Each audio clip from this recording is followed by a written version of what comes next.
Welcome दोस्तों हमारे YouTube channel study with अंकुर में आज हम देखेंगे यूकेएसएससी के लेटेस्ट पैटर्न पर आधारित महत्वपूर्ण प्रश्न जो कि आपके आगामी एग्जाम में पूछे जा सकते हैं। जैसे कि यहाँ पे आपका फर्स्ट क्वेश्चन दिया गया है, उत्तराखंड के प्रथम राज्यपाल कौन थे। इसका आंसर आप सभी को पता है। इसका राइट आंसर हो जाएगा आपका option D, Surjit Singh Barnala. But अब आपसे क्वेश्चन ऐसे नहीं पूछा जाएगा, आपसे पूछा जाएगा कि उत्तराखंड के 5वें राज्यपाल कौन थे। तो आपको सभी का क्रम ध्यान रखते हुए चलना है। उत्तराखंड के पहले राज्यपाल थे सुरजीत सिंह बरनाला। दूसरे राज्यपाल थे उत्तराखंड के सुदर्शन अग्रवाल, ये भी आपको ध्यान रखना है। तीसरे थे आपके BL जोशी या फिर बनवारी लाल जोशी। चौथे राज्यपाल थे उत्तराखंड के मार्गरेट आलवा, और मार्गरेट आलवा उत्तराखंड की पहली महिला राज्यपाल भी थी, ये भी आपको ध्यान रखते हुए चलना है। और 5वें राज्यपाल थे आपके अजीज कुरैशी। छठे राज्यपाल थे आपके कृष्णकांत पाल या फिर KK पॉल। और 7वें राज्यपाल थे आपके बेबी रानी मौर्य। और वर्तमान में 8वें राज्यपाल हैं उत्तराखंड के डॉक्टर गुरमीत सिंह। ये सभी फैक्ट्स आप ध्यान रखते हुए चलेंगे। और आपको ये भी ध्यान रखते हुए चलना है, राज्यपाल की नियुक्ति की जाती है राष्ट्रपति के द्वारा अनुच्छेद 155 के तहत, और जो राज्यपाल का पद है वो आता है आपका अनुच्छेद 153 में। इतने फैक्ट्स आप यहाँ से ध्यान रखते हुए चलेंगे। नेक्स्ट आपका यहाँ पे क्वेश्चंस दिया गया है, उत्तराखंड अपनी सीमा नेपाल के किस प्रांत के साथ साझा करता है। नेपाल के 7 प्रांत हैं, उन्हीं में से एक के साथ साझा करता है उत्तराखंड अपनी सीमा। आपको यहाँ पे ये भी ध्यान रखते हुए चलना है, नेपाल भारत के 5 राज्यों के साथ सीमा बनाता है, जिसमें आपके आते हैं उत्तराखंड, उत्तर प्रदेश, बिहार, पश्चिम बंगाल और सिक्किम। ये भी आपको ध्यान रखते हुए चलना है। आपसे क्वेश्चन से एग्जाम में पूछा जाएगा कि इनमें से कौन सा राज्य नेपाल के साथ सीमा बनाता है, या फिर नेपाल के साथ भारत के कितने राज्य सीमा बनाते हैं। तो आपको ध्यान रखते हुए चलना है, 5 राज्य सीमा बनाते हैं। कौन कौन से हैं? उत्तराखंड, उत्तर प्रदेश, बिहार, पश्चिम बंगाल और सिक्किम। नेक्स्ट आपको यहाँ पे ध्यान रखते हुए चलना है, उत्तराखंड के कितने जिले नेपाल के साथ सीमा बनाते हैं। तो ये बनाते हैं आपके 3 जिले। कौन कौन से हैं आपके? CPU मतलब चंपावत, पिथौरागढ़ और आपका उधम सिंह नगर। आपको यहाँ पे ये भी ध्यान रखते हुए चलना है कि जो सबसे ज़्यादा सीमा बनाता है उत्तराखंड का राज्य वो है आपका पिथौरागढ़। पिथौरागढ़ आपका 2 देशों के साथ सीमा बनाता है, नेपाल के साथ भी और चाइना के साथ भी। ये भी आप ध्यान रखते हुए चलेंगे। इसका जो राइट आंसर है वो आपको कमेंट बॉक्स में देना है। ये बिल्कुल नया क्वेश्चन डिजाइन किया गया है। जिस भी स्टूडेंट को क्वेश्चन का आंसर पता है वो प्लीज़ कमेंट बॉक्स में कमेंट करें। नेक्स्ट आपका यहाँ पे क्वेश्चन दिया गया है, उत्तराखंड के पहले मुख्य न्यायाधीश के रूप में किसे नियुक्त किया गया था। तो इसका राइट आंसर हो जाएगा आपका अशोक अभेंद्र देसाई या फिर अशोक देसाई। आपको ये भी ध्यान रखते हुए चलना है, उत्तराखंड के जो वर्तमान न्यायाधीश हैं वो कौन हैं। तो उत्तराखंड के 12वें मुख्य न्यायाधीश नियुक्त किया गया है हाल ही में विपिन सांघी को। ये भी आप ध्यान रखते हुए चलेंगे। मुख्य न्यायाधीश की नियुक्ति की जाती है राष्ट्रपति के द्वारा, बट इन्हें शपथ दिलाई जाती है राज्यपाल के द्वारा।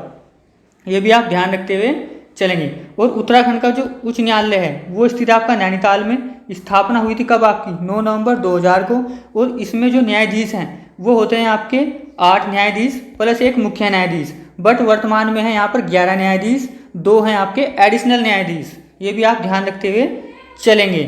नेक्स्ट आपका यहाँ पे क्वेश्चन दिया गया है, किस वर्ष उत्तराखंड को एक अलग राज्य के रूप में स्थापित किया गया था। इसका राइट आंसर हो जाएगा आपका ऑप्शन बी, 9 नवंबर 2000 को। इससे संबंधित आपको फैक्ट्स ध्यान रखते हुए चलने हैं कि 15 अगस्त 1996 को 15 अगस्त 1996 को प्रधानमंत्री HD देवगौड़ा के द्वारा लाल किले की प्राचीर से पृथक उत्तराखंड राज्य बनाने की घोषणा की गई थी सर्वप्रथम। और ये शामिल किया गया था भाजपा पार्टी के द्वारा, अपने शपथ पत्र में शामिल किया गया था उत्तराखंड को अलग राज्य बनाने के लिए। ये भी आप ध्यान रखते हुए चलेंगे। साथ ही आपको ध्यान रखते हुए चलना है, 27 जुलाई 2000 को उत्तराखंड या फिर उत्तर प्रदेश पुनर्गठन विधेयक लोकसभा में प्रस्तुत किया गया। और 1 अगस्त 2000 को लोकसभा के द्वारा उत्तर प्रदेश पुनर्गठन विधेयक या फिर उत्तराखंड निर्माण विधेयक को पास कर दिया गया। और 10 अगस्त को इसे राज्यसभा के द्वारा पास कर दिया गया। उसके बाद 28 अगस्त 2000 को राष्ट्रपति KR नारायण के द्वारा उत्तर प्रदेश पुनर्गठन विधेयक या फिर उत्तराखंड अलग राज्य निर्माण विधेयक पर हस्ताक्षर कर दिए गए। तब जाकर 9 नवंबर 2000 को उत्तराखंड राज्य का गठन हुआ। ये आप ध्यान रखते हुए चलेंगे। नेक्स्ट आपका यहाँ पे क्वेश्चंस दिया गया है, हिंदी के अलावा उत्तराखंड की अन्य आधिकारिक भाषा कौन सी है? तो इसका राइट आंसर हो जाएगा आपका संस्कृत। कब घोषित की गई थी? 1 जनवरी 2010 को। ये भी आपको ध्यान रखते हुए चलना है। साथ ही आप ध्यान रखते हुए चलेंगे, हिंदी भारत की राष्ट्रीय भाषा है। कब घोषित किया गया था? राजभाषा है 14 सितंबर 1949 को। इसीलिए मनाया जाता है आपका 14 सितंबर को राष्ट्रीय हिंदी दिवस, जबकि विश्व हिंदी दिवस मनाया जाता है आपका 10 जनवरी को। ये भी आपको ध्यान रखते हुए चलना है कि 14 सितंबर 1949 को हिंदी को भारत की राजभाषा घोषित किया गया था। नेक्स्ट आपका यहाँ पे क्वेश्चन दिया गया है, जागेश्वर मंदिर किस जिले में स्थित है? ये स्थित है आपका अल्मोड़ा में। जागेश्वर धाम को उत्तराखंड का 5वां धाम भी कहा जाता है। यह जटागंगा के किनारे 124 मंदिरों का समूह है। ये भी आपको ध्यान रखते हुए चलना है। कत्यूरी शासकों के द्वारा इसे बनाया गया था और ये केदारनाथ या फिर कत्यूरी शैली में बना हुआ है। इतने फैक्ट्स आप यहाँ से ध्यान रखते हुए चलेंगे। साथ ही आपसे क्वेश्चन एग्जाम में पूछा जाएगा कि जागेश्वर मंदिर में किसकी पूजा होती है? तो यहाँ पे होती है आपकी शिव की पूजा। ये भी आपको ध्यान रखते हुए चलना है। इसके साथ ही आप एक चीज़ और ध्यान रखते हुए चल सकते हैं, यहाँ पर श्रावण माह में श्रावणी मेले का आयोजन किया जाता है जागेश्वर धाम अल्मोड़ा में। ये भी क्वेश्चन आपसे एग्जाम में पूछा जा सकता है। नेक्स्ट आपका यहाँ पे क्वेश्चन दिया गया है, उत्तराखंड में जिलों की कुल संख्या है। तो आप सभी को पता है 13 जिले हैं, जिसमें से आपके 6 जिले तो आते हैं आपके गढ़वाल मंडल के अंतर्गत, और 7 जिले आते हैं आपके गढ़वाल मंडल के अंतर्गत, और 6 जिले आते हैं आपके कुमाऊं मंडल के अंतर्गत। आपसे क्वेश्चन ऐसे पूछा जाएगा कि इनमें से कौन सा जिला कुमाऊं मंडल में नहीं आता है? तो आपको गढ़वाल मंडल के 7 जिले ध्यान रखने हैं। कौन कौन से हैं? RPT DUCH। आप कुमाऊं मंडल के भी ध्यान रख सकते हैं। तो ये जो हैं आपके RPT DUCH, ये गढ़वाल मंडल के 7 जिले हैं, जैसे कि आपका रुद्रप्रयाग, पौड़ी, टिहरी, देहरादून, उत्तरकाशी, चमोली और आपका हरिद्वार। यहाँ आप ध्यान रखते हुए चलेंगे। पी से आता है आपका पौड़ी, आप पिथौरागढ़ नहीं लगाएंगे, पिथौरागढ़ कुमाऊं का जिला है। साथ ही सी से लगाएंगे आप चमोली, चंपावत नहीं लगाएंगे आप, चंपावत आता है आपका कुमाऊं जिले में। नेक्स्ट आपका यहाँ पे क्वेश्चन दिया गया है, 2011 की जनगणना के अनुसार उत्तराखंड की साक्षरता दर है। तो इसका राइट आंसर हो जाएगा आपका ऑप्शन सी 79.63। ये आपको ऑप्शन में 78.82 भी देखने को मिल सकता है, या फिर आपको 79 मिलेगा ऑप्शन में। दोनों ही इसके राइट आंसर हैं, क्योंकि ये राउंड ऑफ करके 79 हो जाता है। साथ ही आपसे क्वेश्चन एग्जाम में पूछा जाएगा कि उत्तराखंड में पुरुष साक्षरता कितनी है? तो उत्तराखंड की पुरुष साक्षरता है आपकी 87.40%। साथ ही उत्तराखंड में महिला साक्षरता है आपकी 70.70%। इसके साथ ही आप भारत के संदर्भ में भी ध्यान रखते हुए चलेंगे। भारत की कुल साक्षरता है आपकी 74.04% और भारत की पुरुष साक्षरता है 82.14%। यह है आपकी मेल लिटरेसी। साथ ही जो आपकी भारत की महिला साक्षरता है, भारत की महिला साक्षरता है आपकी 64.6%, या फिर ये आपको ऑप्शन में 65% भी देखने को मिल सकता है। इतने फैक्ट्स आप यहाँ ध्यान रखते हुए चलेंगे। नेक्स्ट आपका यहाँ पे क्वेश्चंस दिया गया है, उत्तराखंड में क्षेत्रफल की दृष्टि से सबसे बड़ा जिला कौन सा है? इसका राइट आंसर हो जाएगा आपका यहाँ पर उत्तरकाशी, क्योंकि यहाँ पे ऑप्शन में चमोली नहीं दिया गया था। वैसे जो उत्तराखंड का सबसे बड़ा जिला है क्षेत्रफल के अनुसार वो है आपका चमोली। उत्तरकाशी आता है आपका दूसरे नंबर पर। और अगर आपसे पूछा जाता है उत्तराखंड का सबसे कम क्षेत्रफल वाला जिला कौन सा है, तो सबसे कम क्षेत्रफल वाला जिला है आपका चंपावत। चंपावत के बाद स्थान आता है आपका रुद्रप्रयाग और फिर आता है आपका बागेश्वर। आप दूसरा भी ध्यान रखते हुए चलेंगे। आपसे क्वेश्चन पूछा जाएगा कि उत्तराखंड का सबसे कम क्षेत्रफल वाला जिला कौन सा है, तो वहाँ पे चंपावत ऑप्शन नहीं आएगा, तो आप रुद्रप्रयाग लगाएंगे। फिर नेक्स्ट आपका यहाँ पे क्वेश्चन दिया गया है, उत्तराखंड में राष्ट्रीय उद्यानों की कुल संख्या कितनी है? तो इसका राइट आंसर हो जाएगा आपका, कितने राष्ट्रीय उद्यान है उत्तराखंड में? 6 राष्ट्रीय उद्यान। ये ऑप्शन गलत दिया गया था। अगर आपसे पूछा जाता है उत्तराखंड में कितने वन्य जीव विहार हैं, तो उत्तराखंड में आते हैं आपके 7 वन्य जीव विहार। आपको यहाँ पे ध्यान रखते हुए चलना है। उत्तराखंड का जो प्रथम राष्ट्रीय उद्यान है यह है आपका कार्बेट राष्ट्रीय उद्यान। कब स्थापना हुई? 1936 में। दूसरा राष्ट्रीय उद्यान है आपका गोविंद राष्ट्रीय उद्यान। गोविंद राष्ट्रीय उद्यान आपका उत्तरकाशी में स्थित है। कब स्थापना हुई? 1980 में। तीसरा आता है आपका यहाँ पर नंदा देवी राष्ट्रीय उद्यान। नंदा देवी राष्ट्रीय उद्यान की स्थापना कब हुई? 1982 में। चौथा आता है आपका फूलों की घाटी राष्ट्रीय उद्यान।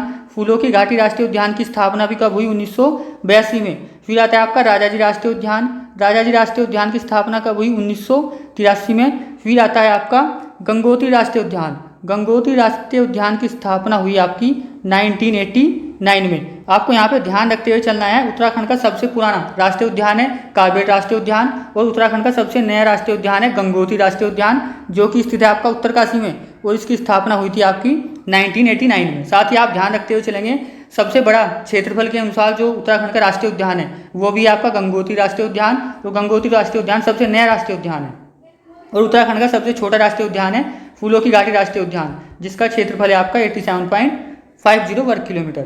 इतने फैक्ट्स आप ध्यान रखते हुए चल सकते हैं। नेक्स्ट आपका यहाँ पे क्वेश्चंस दिया गया है, चिपको आंदोलन को किस वर्ष राइट लाइवलीहुड अवार्ड से सम्मानित किया गया था? इसका राइट आंसर हो जाएगा आपका ऑप्शन सी 1987 में। आपको ध्यान रखते हुए चलना है, चिपको आंदोलन की शुरुआत की गई थी 26 मार्च 1974 को चमोली के रैनी गांव से गोरा देवी के द्वारा। गोरा देवी को इसके लिए 1986 में प्रथम वृक्ष मित्र पुरस्कार से भी सम्मानित किया गया था। ये भी आपको ध्यान रखते हुए चलना है। साथ ही आपको ध्यान रखते हुए चलना है, ये जो चिपको आंदोलन है इसका जो नेतृत्व किया गया था वो किया गया था सुंदरलाल बहुगुणा के द्वारा। सुंदरलाल बहुगुणा के द्वारा हिमालय बचाओ देश बचाओ का नारा भी दिया गया था। ये भी आप फैक्ट्स ध्यान रखते हुए चलेंगे। नेक्स्ट आपका यहाँ पे क्वेश्चंस दिया गया है, विनाशकारी बाढ़ जिसे हिमालय सुनामी के नाम से जाना जाता है किस वर्ष में आई थी? इसका राइट आंसर हो जाएगा आपका 2013 में, यानी कि ऑप्शन डी। आप सभी को पता है 16-17 जून 2013 में आपकी केदारनाथ आपदा आई थी, उसी को बोला जाता है हिमालय सुनामी। जो आपका चोराबाड़ी ताल है, चोराबाड़ी ताल टूटकर गिर गया था मंदाकिनी नदी में और उसी से फिर ये बाढ़ आई थी। इससे संबंधित आपसे क्वेश्चन एग्जाम में पूछा जाएगा कि आपका केदारनाथ आपदा से संबंधित बचाव के लिए कौन सा ऑपरेशन चलाया गया? तो ऑपरेशन सूर्या होप चलाया गया था। आप पूरा ध्यान रखेंगे अच्छे से इसे, इसका नाम है आपका ऑपरेशन सूर्या होप। ये भी आपसे एग्जाम में पूछा जा सकता है। नेक्स्ट आपका यहाँ पे क्वेश्चंस दिया गया है, उत्तराखंड का सबसे ऊंचा पर्वत कौन सा है? इसका राइट आंसर हो जाएगा आपका नंदा देवी। नंदा देवी पश्चिमी। कितनी है इसकी ऊंचाई? इसकी ऊंचाई आपकी 7,817 मीटर।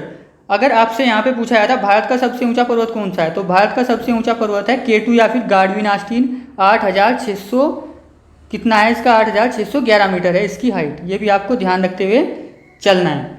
उत्तराखंड या भारत का जो सबसे ऊंचा पर्वत है वो है आपका K2 या फिर गार्डविन आस्टीन। 8,611 मीटर ऊंचाई है, कश्मीर में स्थित है आपका। साथ ही भारत का दूसरा सबसे राष्ट्रीय उद्यान, दूसरा सबसे बड़ा ऊंचा पर्वत या फिर उत्तराखंड का सबसे ऊंचा पर्वत यह है आपका नंदा देवी। ये आपको ध्यान रखते हुए चलना है। भारत की दूसरी सबसे ऊंची चोटी है नंदा देवी, जो कि आपकी उत्तराखंड में स्थित है। इसकी ऊंचाई है आपकी 7,817 मीटर और यह चमोली में स्थित है। यह भी आपको ध्यान रखते हुए चलना है। नेक्स्ट आपका यहाँ पे क्वेश्चंस दिया गया है, कौन सी नदी फूलों की घाटी से होकर गुजरती है? इसका राइट आंसर हो जाएगा आपका पुष्पावती नदी। फूलों की घाटी राष्ट्रीय उद्यान की स्थापना हुई आपकी 1982 में। 2005 में से यूनेस्को की विश्व धरोहर सूची में शामिल किया गया था। ये भी आप ध्यान रखते हुए चलेंगे। आंचरी ताल और लिंगा ताल स्थित है आपकी फूलों की घाटी में ही। फूलों की घाटी की खोज हुई थी आपकी 1931 में फ्रैंक स्मिथ के द्वारा और 1939 में जॉन मार्गरेट लेगी यहाँ पर फूलों की प्रजातियों को खोजने के लिए आई थी और वहीं पर 1939 में ही उनकी डेथ हो गई थी। ये भी आप फैक्ट्स ध्यान रखते हुए चल सकते हैं। नेक्स्ट आपका यहाँ पे क्वेश्चन पूछा गया है, चार धाम यात्रा हर साल किस महीने में शुरू होती है? तो ये होती है आपकी मई के स्टार्टिंग में। आपको ध्यान रखते हुए चलना है। गंगोत्री यमुनोत्री के पार्ट खुलते हैं सबसे पहले अक्षय तृतीया को मई के स्टार्टिंग में। उसके बाद कपाट खोले जाते हैं बद्रीनाथ और केदारनाथ के। आपको ध्यान रखते हुए चलना है, जो आपका बद्रीनाथ है, बद्रीनाथ के कपाट खोलने की तिथि बसंत पंचमी को निर्धारित की जाती है, जबकि जो आपका केदारनाथ है, केदारनाथ के कपाट खोलने की तिथि निर्धारित की जाती है आपकी शिवरात्रि के अवसर पर। ये भी आप ध्यान रखते हुए चलेंगे। और केदारनाथ और बद्रीनाथ के जो पुजारी होते हैं ये होते हैं आपके, इन्हें बोला जाता है रावल।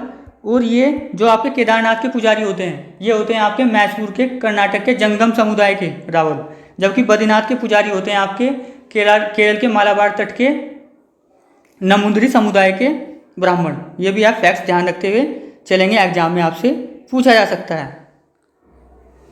नेक्स्ट आपका यहाँ पे क्वेश्चन पूछा गया है, देवप्रयाग में भागीरथी नदी में मिलती है। तो देवप्रयाग में संगम होता है अलकनंदा और भागीरथी का। अलकनंदा को बोला जाता है बहुम और भागीरथी को बोला जाता है सास। यहीं से निकलती है आपकी गंगा। अलकनंदा और भागीरथी से मिलकर ही बनती है आपकी गंगा। यह भी आपको फैक्ट्स ध्यान रखते हुए चलना है। गंगोत्री के गोमुख नामक स्थान से निकलती है भागीरथी। ये आप फैक्ट्स ध्यान रखते हुए चलेंगे। साथ ही आप ध्यान रखते हुए चलेंगे, अलकनंदा और नंदाकिनी नदी का संगम होता है आपका नंदप्रयाग चमोली में। यह भी आपसे एग्जाम में क्वेश्चंस पूछा जा सकता है। और अलकनंदा और मंदाकिनी का संगम होता है आपका रुद्रप्रयाग में। नेक्स्ट आपका यहाँ पे क्वेश्चन पूछा गया है, किस शहर को विश्व की योग राजधानी के रूप में जाना जाता है? तो इसका राइट आंसर हो जाएगा आपका ऋषिकेश। ऋषिकेश को संतों की नगरी भी कहा जाता है। ये भी आप फैक्ट्स ध्यान रखते हुए चलेंगे। नेक्स्ट आपका यहाँ पे क्वेश्चन पूछा गया है, निम्नलिखित में से कौन सा एक उत्तराखंड में बायोस्फीयर रिजर्व है? तो इसका राइट आंसर हो जाएगा आपका नंदा देवी। नंदा देवी बायोस्फीयर रिजर्व की स्थापना हुई थी 1988 में। अगर आपसे पूछा जाता है नंदा देवी राष्ट्रीय उद्यान की स्थापना कब हुई, तो नंदा देवी राष्ट्रीय उद्यान की स्थापना हुई 1982 में, जबकि नंदा देवी को बायोस्फीयर का दर्जा दिया गया था 1988 में। इसलिए नंदा देवी बायोस्फीयर रिजर्व की स्थापना हुई 1988 में। और बायोस्फीयर रिजर्व का दर्जा कौन देता है? ये देता है आपका यूनेस्को। यूनेस्को का मुख्यालय स्थित है आपका पेरिस, फ्रांस में। यूनेस्को की स्थापना हुई थी 16 नवंबर 1945 को। ये भी आपको ध्यान रखते हुए चलना है। यूनेस्को के द्वारा सबसे पहले बायोस्फीयर रिजर्व का दर्जा दिया गया था 1986 में नीलगिरी की पहाड़ियों को। ये भी आप ध्यान रखते हुए चलेंगे। उसके बाद 1988 में दिया गया नंदा देवी राष्ट्रीय उद्यान को। और उत्तराखंड में दूसरा जो बायोस्फीयर रिजर्व है वो है आपका फूलों की घाटी। फूलों की घाटी को यूनेस्को की विश्व धरोहर सूची में शामिल किया गया था 2005 में।